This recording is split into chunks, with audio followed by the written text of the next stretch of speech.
Welcome back to my channel. It's me again, Jessica. So for today's vlog, magkakaroon tayo ng unboxing and this time is isa siyang laptop, guys. So first time kong mag-unbox ng laptop sa aking channel and hopefully mabigyan ko to ng hustisya, guys. So please bear with me. And before that, disclaimer muna tayo, guys, na hindi po ako a professional tech reviewer. Kung gusto nyo ng detailed at napaka-informative na tech review, bisitahin nyo ang channel ni Mary Bautista or ni Unbox Diaries kasi mabibigyan nyo talaga ng hustisya yung lahat ng mga katanungan nyo about sa isang gadget. So, ito po yung i-unbox natin. Ayan. Nabili ko siya overseas, guys, and it's from Dere Official Store. And ito ay Dere V9 Max na laptop. So, i-open na natin siya, guys. And by the way, nagkakalaga siya ng 23,749 and free shipping na po siya. Kung mapapansin nyo, guys, naka-open na siya dito sa taas. Kasi, pagdating ng box na ito, guys, pina-open mo na siya ng Lazada delivery bago tinanggap niya yung bayad. Para daw matingnan ko talaga yung loob kung tama ba yung dineliver na item at kinuna niya ako ng video. Para in case daw na hindi tama yung item, may ebidensya po kami na isi-send namin sa seller. Kaya good job kay kuyang tig-deliver ng Lazada. So, i-open na natin siya, guys.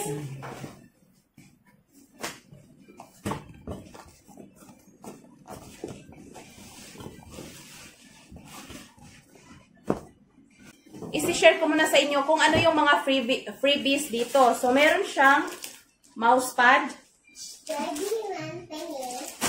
Meron siyang ito, humanoid USB splitter cable. Yan, ito yung itsura niya, guys. And meron siyang keyboard protector. And yung pinaka-last is meron siyang kasamang mouse. Ito yung mouse natin. So, i-open muna natin to. Ito yung kasama niya, guys.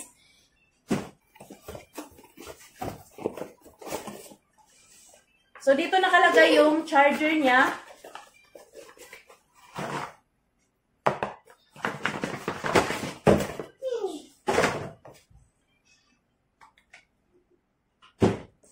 And here it is, ang ating laptop. So, may cover siya na foam. Yan.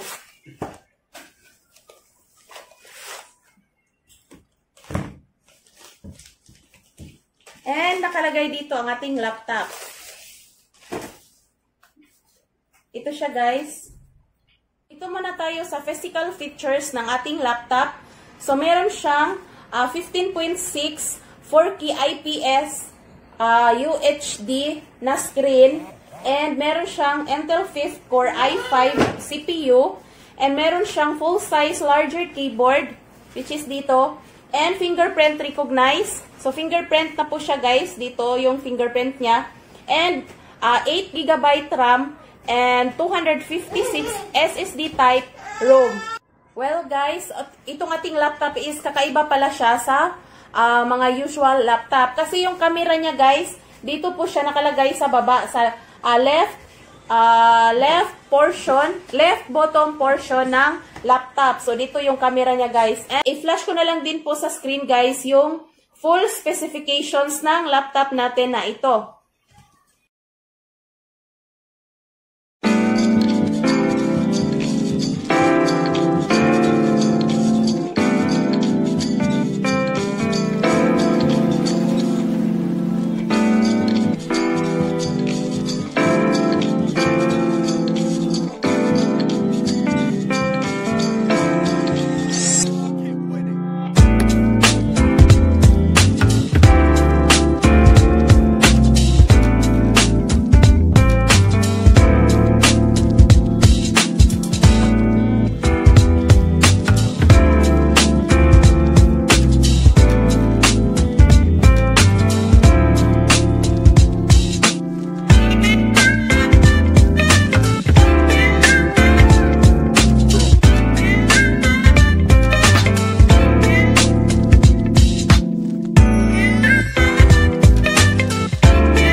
battery niya guys, umabot siya ng 2 hours na continuous namin ng panonood ng YouTube. So, tinry namin siya. And sa heating naman, normal lang naman talaga na uminit talaga yung likod niya. Kasi dito nakalagay yung ano niya dito. Yung exhaust fan niya dito nakalagay. Kaya mainit talaga siya guys. So, ang ginawa namin, bumili kami ng cooler fan para sa kanya, para sa laptop. So, parang ano siya, parang lalagyan ng laptop na may cooling fan sa ilalim. So, yan po yung binili namin guys. And, so, for the keyboard guys, yung keyboard niya napakaganda. Upgraded na po yung keyboard niya and para siyang MacBook keyboard. For the packaging, so yan yung pinakita ko kanina sa unboxing. Yan yung packaging talaga niya. And for the delivery time, umabot siya ng 2 weeks since it's from China. So, overseas po siya. And for the freebies, yung pinakita ko kanina, yung humanoid USB splitter cable, yung mousepad at yung keyboard protector natin. And kahit umabot siya ng 2 weeks at kahit malayo po yung nilalakbay niya, so far, wala pong damage ang laptop na ito nang dumating siya sa amin. And yung screen niya, so sobrang malaki yung screen niya, 15.6 inches and napakalinaw po niya guys. So, overall, maganda naman po tong laptop na ito. And may mga katanungan kayo guys regarding sa laptop na ito at kung may mga hindi man ako nasabi na kailangan yung malaman, comment down below dahil sasagutin natin yan isa-isa yung mga questions nyo regarding sa laptop na ito pag nakabili kayo or bumili kayo ng laptop na ito. And make sure lang talaga guys kasi itong laptop na ito, meron siyang meron ganitong kulay ng Dere V9 Max na laptop pero ano siya, meron siyang 16 GB na RAM. So, yung presyo nun is 27,000 plus. Ito is 8 GB RAM. Tapos, yung presyo niya, 23,000 plus. So, ingat-ingat lang po sa pag-order guys kasi may mga reviews akong nakikita doon sa Lazada na ang in-order daw nila is yung ganito, pero ganitong kulay, red, tapos 16 GB RAM. Pero, yung na-receive nila na laptop is ganitong pareho sa akin na 8 GB RAM. Tapos yung binabayaran nila is yung presyo ng 27,000. So, ingat-ingat lang pag nag-order kayo ng ganitong laptop. And, so, kung nagustuhan nyo ang video kong ito, please give me a thumbs up. At pag hindi nyo naman nagustuhan ang video kong ito, you can freely give me a thumbs down dyan. Kasi, sinasabi ko naman sa inyo kanina, sa disclaimer ko, na hindi po ako professional tech reviewer. So, kung naghahanap kayo ng professional tech reviewer, hindi po ako yon. So, thank you po sa panonood nyo guys. And, hopefully, mag-comment kayo down below para mabigyan kayo ng update kung ano na nga ba yung status ng ating laptop habang patagal ko siyang gagamitin. Thank you for watching!